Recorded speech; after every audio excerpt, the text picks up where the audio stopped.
How can I consider another human being as my guru? मैं किसी अन्य मनुष्य को अपना गुरु कैसे मान सकता हूँ? इस हफ्ते मेरी दो लोगों से इस सवाल पे बहुत इंटरेस्टिंग कॉन्वर्सेशंस हुई हैं। तो एक जो साधक हैं, मतलब साधना कर रहे हैं, और उन्होंने बोला कि एक इंसान को कैसे गुरु मान सकते हैं, एक इंसान कैसे गुरु हो सकता है, ह्यूमन बीइंग कैसे गुरु हो सकता है। तो मैंने उनको पूछा, अच्छा फिर गुरु कहाँ होना चाहिए? उन्होंने बोला गुरु तो वो हैं जो शरीर में नहीं हैं। या तो हमारे जो देवी देवता हैं या हमारे जो भगवान हैं, हम इनको बोलते हैं, वही हमारे गुरु हैं। कृष्ण गुरु हैं, शिव गुरु हैं, या हमारे देवी देवता, या फिर हाँ हो सकता है जो संत लोग जिनको हम मानते हैं, जैसे शंकराचार्य हैं, उनको मानते हैं, वो अब उनको गुरु हम मान सकता हूँ। लेकिन मैं किसी ह्यूमन बीइंग को, इंसान को कैसे गुरु मान लूँ? तो अब ऑब्वियसली किसी की इतनी स्ट्रॉन्ग धारणा हो तो आपको पता है ऐसे तोड़ी भी नहीं जा सकती है। बस मैंने उनसे इतना ही उनको बताया कि हाँ, ये प्रॉब्लम तो है अगर आपको ह्यूमन बीइंग को नहीं मानना है गुरु, लेकिन उसके बिना काम होने वाला भी नहीं है। क्यों? पहली बात तो ये कि देखिए, हम चाहे भगवान को बोले, देवी देवताओं को बोले, या जो संत आज शरीर में नहीं हैं, पर क्या हम उनसे डायरेक्ट कॉन्वर्सेशन करते हैं? क्योंकि हमें ये देखना है कि मेरी आध्यात्मिक प्रगति के लिए, मेरी स्पिरिचुअल प्रोग्रेस के लिए मुझे कोई ऐसा चाहिए जो मेरे लेवल की बात करे। ये बहुत ज़रूरी होता है। जैसे कि एक बच्चा है जो फर्स्ट क्लास में पढ़ता है, अब उसको क्या सीख रहा है? वो C for cat, A for apple, जो भी इस तरह की चीज़ें। अब उसको वो ही बताने वाला गुरु चाहिए, उसको वैसा ही टीचर चाहिए। इवन जो टीचर 10th क्लास के बच्चों को पढ़ाता है वो उसके काम का नहीं है। जो PhD करा रहा है वो टीचर उसके काम का बिल्कुल नहीं है। तो क्या या तो आप में इतनी क्षमता है कि आप शिव से, कृष्ण से या शंकराचार्य से directly one on one conversation कर रहे हैं? और अगर आप में उतनी क्षमता होती तो आज आप ह्यूमन बीइंग बन के नहीं बैठे होते यहाँ पे। पहली बात तो ये भी है। तो आपको ज़रूरत ही नहीं थी कि आप मनुष्य शरीर लेकर आते यहाँ पे। तो क्योंकि आप मनुष्य हो, क्योंकि आप क्लास 1 में हो, इसलिए आपको ह्यूमन बीइंग ही गुरु लगेगा, क्योंकि वही आपके सवालों के जवाब देगा।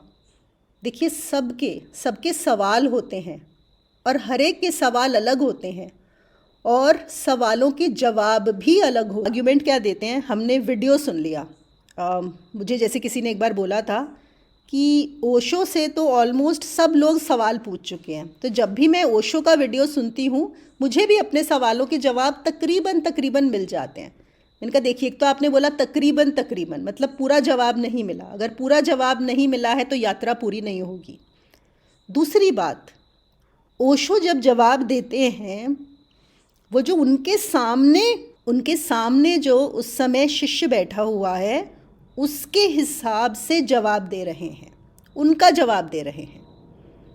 और ऐसा हो सकता है कि दो लोग एक ही सवाल पूछें और कोई भी गुरु एक शिष्य को एक जवाब दे और दूसरे शिष्य को उससे बिल्कुल उल्टा जवाब दे। और ऐसा होता है। और तब भी काफ़ी लोग कंफ्यूज हो जाते हैं कि अरे, कल तो उन्होंने ये बोला था, उनको तो ये बोला था और मुझे ये बोला, ऐसा क्यों हुआ? क्योंकि आपके लिए जवाब कुछ और था और उसके लिए जवाब कुछ और था। तो सवाल एक हो तो भी जवाब अलग अलग हो सकते हैं।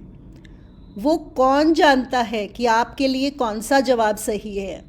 उसके लिए आपको ह्यूमन बीइंग ही चाहिए। एक लिविंग गुरु ही ये आपका जवाब दे सकता है और कोई नहीं। रमाकांत जी ने यहाँ पे कुछ लिखा है, मैं पढ़ती हूँ। एक आम व्यक्ति या संभावित साधक को अपनी आध्यात्मिक कक्षा का पता नहीं होता। हाँ जी, बिल्कुल सही कहा आपने, उसको नहीं पता है, इसीलिए तो गाइडेंस भी दी जाती है। लेकिन कभी कभी वो जानना भी नहीं चाहता, उसके दिमाग में जो एक आइडिया, एक पिक्चर बनी हुई है, वो उसी में रहना चाहता है। तो ये समझाना भी मुश्किल हो जाता है। को लगता है कि नहीं, मुझे तो शिव ही चाहिए, मेरे तो शिव जी ही गुरु हैं। हम ये नहीं बोल रहे यहाँ पे कि आप शिव को गुरु मत माने या आप शंकराचार्य को गुरु मत माने, ज़रूर माने, लेकिन आपकी आगे प्रगति के लिए आपको एक लिविंग गुरु लगेगा। क्योंकि जो चीज़ें, सपोज़ अगर वो आपका डायरेक्ट शंकराचार्य अगर आपको गाइड भी कर रहे होंगे तो आप में इतनी क्षमता नहीं है कि आप पकड़ पाएँ कि वो आपके लिए क्या बता रहे हैं। ऐसा हो सकता है कि आप नहीं पकड़ पाएँ उस चीज़ को, और ऑब्वियसली नहीं पकड़ पा रहे तभी आपको ये करना पड़ रहा है। और क्यों नहीं पकड़ पा रहे? क्योंकि हमारे मन में बहुत सारा शोर रहता है, हमारे मन में बहुत सारे विचार हर समय घूमते रहते हैं। तो जब तक आपके मन में हज़ारों विचार हैं, कन्फ्यूजन है, मेस है, आप कोई भी सूक्ष्म चीज़ को पकड़ ही नहीं पाएंगे। तो जो जिसको हम एक लिविंग गुरु बोलते हैं या ह्यूमन गुरु बोलते हैं, वो कौन है? जिसका अपने विचारों पे नियंत्रण आ गया है, जिसने उस चीज़ को पकड़ लिया है। तो वो जिसने पकड़ लिया है तो उसको एक पैर उसका उधर भी है, वो सूक्ष्म से भी जुड़ा हुआ है, और एक पैर उसका धरती पर भी है, वो भौतिक से भी जुड़ा हुआ है। और आप भौतिक जगत में हैं और जो गुरुता है वो सूक्ष्म जगत में है, और आपका गुरु भौतिक और सूक्ष्म का द्वार है। तभी हम गुरुद्वार भी होता है, वो उनके बीच में है। एक पैर उसका सूक्ष्म में है और एक पैर उसका भौतिक में है।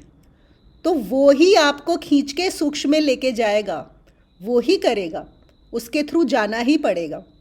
दूसरा तरीका इसको देखने का ये है कि ये जो संसार रूपी खेल चल रहा है ना यहाँ पे, इस खेल के रूल्स में ऐसा ही लिखा है, यही लिखा हुआ है कि बिना गुरु के मुक्ति नहीं मिलेगी। इसीलिए तो हमारे शास्त्रों में, ग्रंथों में इतनी गुरु की पूजा की गई है, गुरु को इतना इम्पॉर्टेंट माना गया है, क्योंकि वो ही आपको खींचेगा, उसी से पार लगोगे, नहीं तो नहीं लगेंगे। तो इसलिए बहुत ज़रूरी है, क्योंकि ये कई बार ये सवाल आता है और हम लोगों ने कुछ ना कुछ सुना होता है और हम थोड़े डरते भी हैं गुरु बनाने से। हमें लगता है गुरु बनाने का मतलब हम किसी ह्यूमन बीइंग को बना लेंगे तो उसके हम गुलाम हो जाएंगे, या वो पता नहीं हमसे क्या करवाएगा, कैसा होगा। तो हम लोग थोड़ा डरते हैं, और काफ़ी लोगों का गुरु के बारे में थोड़ी नेगेटिव इमेज भी होती है।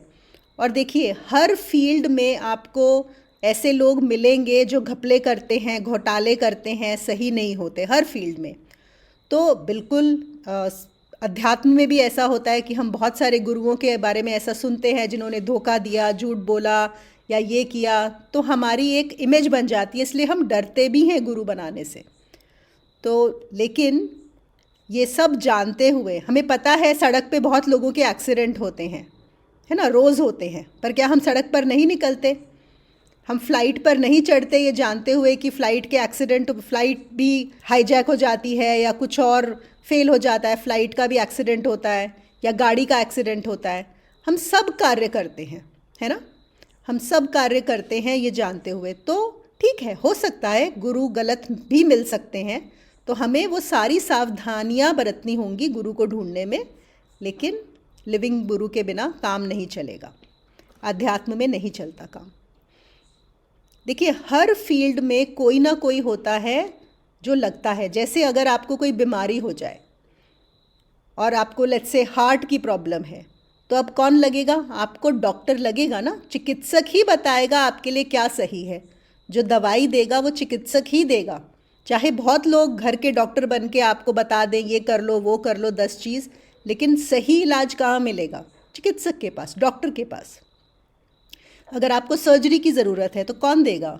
डॉक्टर देगा। अगर आपको अपना घर बनवाना है तो कौन लगेगा? आर्किटेक्ट लगेगा ना, कॉन्ट्रैक्टर लगेगा, बिल्डर लगेगा।